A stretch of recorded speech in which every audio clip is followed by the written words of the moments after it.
Hello folks, welcome to Walkie Talkie, and we are in the West End. You can certainly tell we're in the West End by that elongated bonk of the horn. Some people like bonking, don't they? Anyway, I would like to talk about two across the pond legal cases. So this is going to be named Walkie Talkie from Across the Pond Double Legal Special. And these cases are very interesting, I would strongly say, right, for numerous reasons. So, you know, like the first one I'm going to talk about is the one that is chronologically, tongue-tied. Anyway, chronologically oldest, right? And there are lots of caveats why. Look at sunset. Who says that isn't beautiful? But anyway, the first one, which is the chronologically oldest, is Anna Campbell, also known as Anna 575757. That's on YouTube. Right. She started YouTubing mainly talking about psychiatry, which is a very interesting topic, and talking about medicines, reactions to medicines. You know, she worked at a place called the McLean Institute, right? Very, very, very well esteemed place to work. She worked as a psychiatry nurse, and she talked about various things, you know, apart from medicine. She was talking about, you know, experiences on the ward, experiences looking after people. And it was really quite interesting, because it was a topic that seemed to be only just touching the sides and no more. Really, you know, when the gears changed and started talking about drugs, mainly first marijuana. You ever notice marijuana doesn't actually sound like a drug? It more sounds like a fucking holiday venue, you know? I just wanted to slap that one in. Right? But and then she was talking about DMT and acid and LSD, kind of the same thing, aren't they? But anyway, yeah, she kind of moved again, and she was bringing into the world, you know, her girlfriend and girlfriends, right? And videos, you know, like them singing together, driving along together. Started talking about sex. Oh. Anyway, and then, you know, talking about, you know, like various positions and stuff. So the channels took quite a few turns already. Then it became a sex toy channel. Woo! Yeah, baby! You know, I suppose informative. Right, so, you know, and joking about with the sex toys on our girlfriend's heads and stuff like that, and whatever, you know. And roughly about this point of time, you know, a lot of YouTubers give, you know, discount codes or influence you into buying this or that. That was going on at the background as well.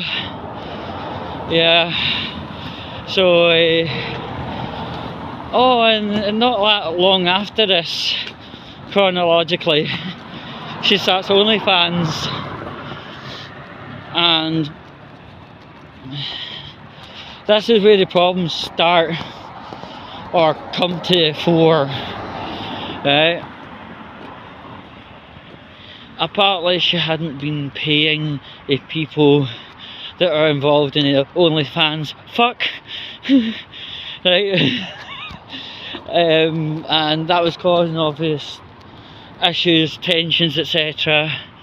And whilst these things are coming to the fore, there was quite harrowing evidence that there had been a bit of domestic violence going on, right? And again, there was harrowing evidence of her getting really steaming, stoned, drunk, whatever, right? Too. There was a lot of things come to the surface, and 3 people made a video called "We Are Survivors," right?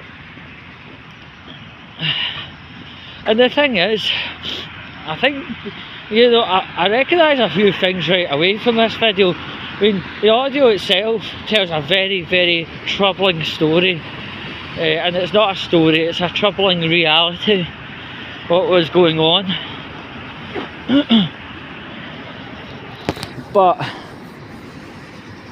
the staunch troubling reality was what was going on in the domestic violence and stuff.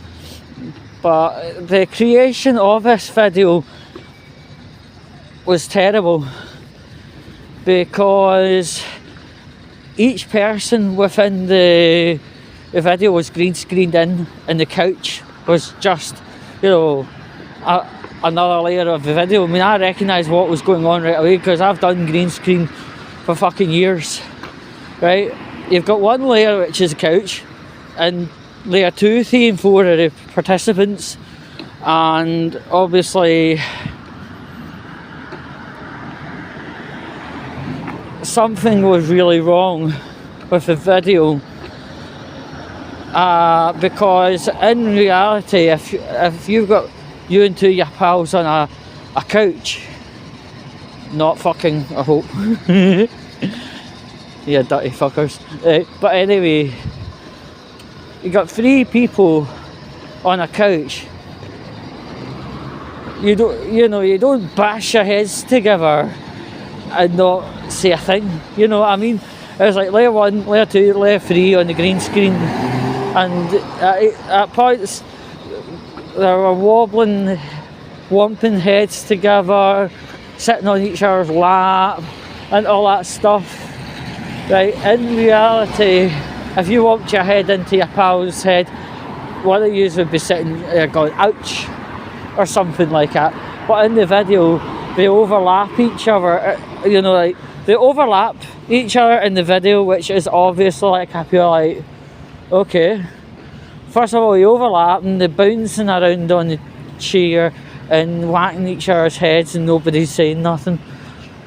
That makes me think that video did not represent the topic very well at all, actually. Each of them got a cease and desist letter off of Anna because there was some defamatory language, defamatory, slanderous language, like, you know, the P word, and other things. And to be honest, if you go to a video and insinuate someone is a collection of descriptive terms and there's no proof to back it, then it suddenly becomes a little, what's the word, slanderous. And court papers were handed out to each participant.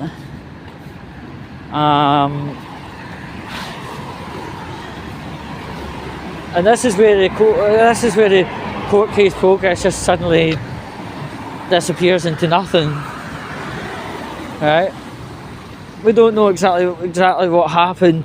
I had a very heavy look around the word Reddit, you know, the website Reddit, and only one person surmises that they all turned on each other and the case disappeared.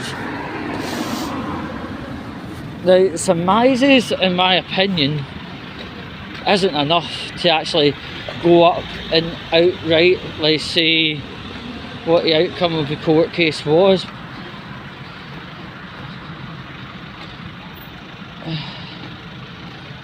All I know for 100% without doubt during the kind of court case procedure, you know, to get someone into court and being in court, you've got to turn up at lawyers and you know, fill in various documents and stuff like that. And what I know is various participants had no showed without warning to various legal components of the court case. Right, I don't know exactly the specifics of the, you know, the what is it called? I don't know the specifics of the names of each part of the court case, but it seems every one of them had no-showed a part or parts of the case, which obviously frustrate the matter, and that's the only hardcore evidence that we have. Look at that car. That's an American muscle car. Nice. But yeah, that was the situation.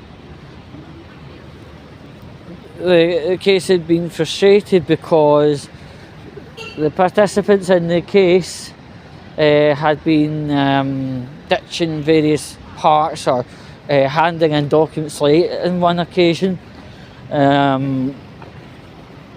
Whether the court case collapsed because everybody all fell out with each other and turned on each other, apparently, according to this guy on Reddit, yeah, I've not heard anything since. I mean, that was going back as far as 2021, but I think it was an interesting but sad case to tell you. And now over to Blair Christie, Illuminati, Prism of the Past, Casper the Friendly Floof, and other. Like, that's all the aliases Blair Christie is known by. Right? I'm not using the term Blair Zong because there's so many names. I'm just going to pick one that sounds kind of closer to reality. Anyway, right, so she was a video essay producer for herself, and the thing was called Illuminati, you know, just a pyramid against pyramid schemes. So it was a producer, and I should stop using the term it and use the word she, but you know, she would produce videos on a double weekly thing, exposing bad practices that companies are doing, and you know, she would have her little avatar, a triangle thing. Some people like the triangle, don't they? Anyway, but yeah, it was going along reasonably. You know, she was getting good views, and then she suddenly turned on a lawyer called the Legal Eagle. Legal Eagle is an American YouTuber that does law-related YouTube content. She turned around and basically took him a square go over the internet, trying to say that he had copied her editing style, the paper effect that belongs to Adobe Premiere. Wow. Right, yes, syrup paper effect belongs to Adobe, and other editing software does actually have similar equivalents. But it was a bit fucking shit and a bit doofy at times, because she was taking a lawyer square go. Like, fucking honestly. Right? Fuck's sake, man. Like, really? I know a man that took a female lawyer square go acting threatening towards her. It's like, fuck's sake. Anyway, so the internet just basically served her own arse on a dinner plate, and she had to back down and apologise to this guy, Legal Eagle. But because she was being so nasty and absent-minded, the people that she used to work with on a thing called Sad Milk all came forward, right, and gave a few examples of her being particularly spiteful and vengeful. She served, I think it's 3, a cease and desist letter. There's about 5. She wasn't going to send the click a cease and desist letter because he lives in Sweden, and you know, if you want to send a cease and desist letter out, you can't send one out to another country, right? There's nothing legally allowable in that matter. So the matter was, you know, 5 people came forward to talk. The click, he's a Swedish guy. OT, Oz Media, Wonderstruck, and Felix the Kit Kat. He got his cease and desist last, by the way. Right, so, you know, very interestingly enough, this woman, out of 5 people that got a cease and desist, she focused getting legal matters with only 1. Technically 1, 2, but the second one got picked off by the judge, Eric Bentley of Colorado. We can make whatever we want from his namesake. But anyway,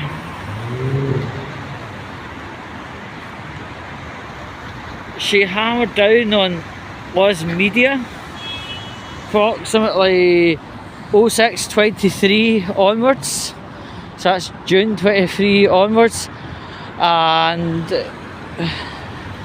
the court case was very, I wouldn't even say it was oofed. Anyway, so the process was very elongated, and Oz Media and Illuminati did get into court in a collection of appearances. But a sad, harrowing thing had happened with Oz Media and his not relative, what's the best word for it? Oz Media and his girlfriend, right? The stress was so tantamount that it caused the lady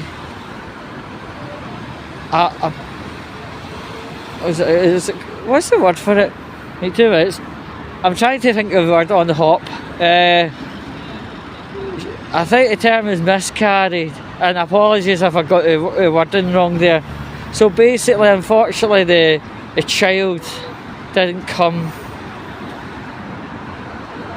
right, and it was described by doctors as an extreme amount of stress had caused this to happen. and it's a shame to hear somebody, a little child, didn't come to life because of extreme stress being applied on mother and father at a time where as little or no stress needs to be. It's just a shame, and the thing is, losing a child at that stage is the pain just never goes. It never goes. But anyway, over the next couple of months, that Oz Media quite bravely puts a deal on the table to stop all this legal nonsense and waste of essentially time. It was basically saying, to let's put a deal on the table, stop everything, come to mediation, work it all out, and move on separately, respectively. Now, this offer was rebutted by Blair Christie, Blazon, Illuminati, whatever you like to call, and not that much longer, like maybe about 8 or 9 weeks, she actually accepted the offer of mediation and bringing the whole lawsuit process to a stop. This was a shock to everybody, might I say. It was a shock to me. I mean, I was watching the case from across the pond, as they say, and it just suddenly came to an end, and she agreed to mediation, as well as the stop of the lawsuit case. And I just wonder what thought school brought her to think more clearly and realise actually this could be a case that could loss her a hell of a lot of money and a lot of respect on the YouTube platform, if it hasn't already. But anyway, I'm so glad for Oz Media and his partner's sake. The stress has now came to an end. Interesting tidbit as well with regards to Illuminati case.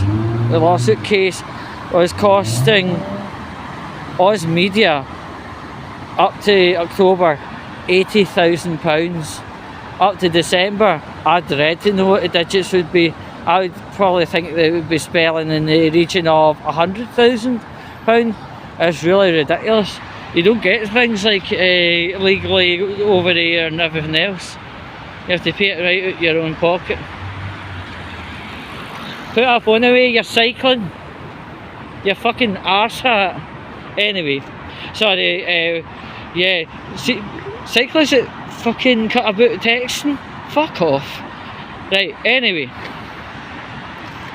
It's came to an end,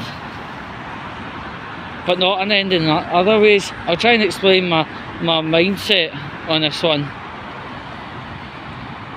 The lawsuit case has ended, but the mediation is just about to start. Right? The lawsuit is finished, the mediations are about to start, and hopefully this will produce much less stress on Oz Media and his girlfriend. Hopefully this will be it. Mediation, from I've heard in previous cases, actually it lasts years, but it won't be the same money intensive bullshit that the court case was. It's hopefully, they put our heads together. Illuminati says, yes, I've been an arsehole towards you, Oz Media. I'm sorry, and talk it through like normal adults, and then just walk away in the opposite directions thereon after. So yeah, I mean, the worst part of the nightmare's over. There's still a bit more to it, but I just hope it should be, you know, see for instance if Oz Media turns up to a case and Illuminati doesn't turn up to it, and she does it maybe 3 times over, then that's him automatically freed of everything, absolutely everything. He doesn't need to worry about an iota more. She put him in very weird financial positions when they were a couple and doing this sad milk thing. I can only hope that he can look into getting a legal case of his own for that one, because there was obviously a bit of financial subterfuge going on. But anyway, yeah, that's it. 2 people from across the pond. What do I think of number 1, Anna Campbell? Well, I think, you know, using the YouTube channel, especially for drugs, sex toys, sex chat, etc., I think that kind of started the start of trouble. Right? But this domestic violence thing, well, that is absolutely fucking serious, and I hope everyone that is in any way, any way affected by this contacts the right authorities and Illuminati. I think, you know, the problem with Freya was her attitude absolutely fucking stank throughout. And I think, you know, like a lot of YouTubers who become monetized, they just see the pound signs and they will chase it at any cost's sake. And you know, it's a bad storm recipe, right? Someone with bad attitude, someone that's money hungry. She's one of these people that thinks if she befalls herself in a situation, lawyers and legal suits will help. And about 90% of cases, they won't. And I'm going to give an opinion from across the pond. See, to get things like cease and desist letters, it's extremely difficult, right? It's an extremely difficult process because our lawyers, right, first of all, we don't have a lawyer on every fucking street corner. We've got prostitutes, and also if we want to get a bit of help from a lawyer, cease and desist or otherwise, we've got to pretty much bring a fucking folder to the lawyer's table and say, look, this is a problem, this is how we've tried to deal with it so far, this is how the reaction of so far was, this is what we're doing for action number 2, this is how it turned out, this is how it has deteriorated.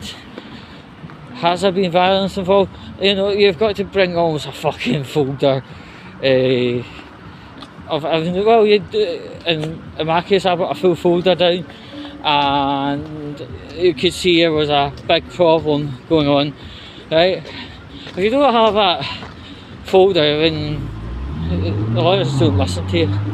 They tell you to come back when you've got your evidence sorted.